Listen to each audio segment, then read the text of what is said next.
Hello, my dear peoples and parents. Today's theme is animals. Сәлеметсіздер ме, құрметті оқушылар мен ата-аналар. Бүгінгі тақырыбымыз жануарлар.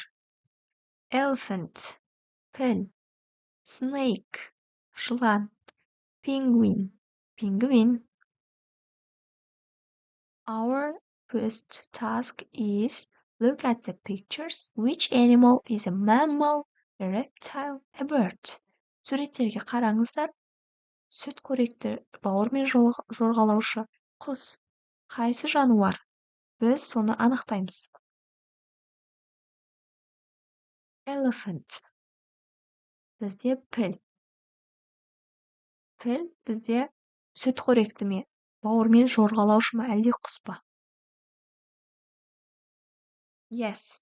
Elephant is a mammal. Бізде elephant, піл, сүтқоректі. Yes, next snake. Жылан бізде қай түріне жатады? Yes, snake is a reptile. Жылан бауырмен жорғалаушы. Penguin is a bird. Yes, penguin бізде құстарға жатады. Goodbye. See you. Subscribe to my channel.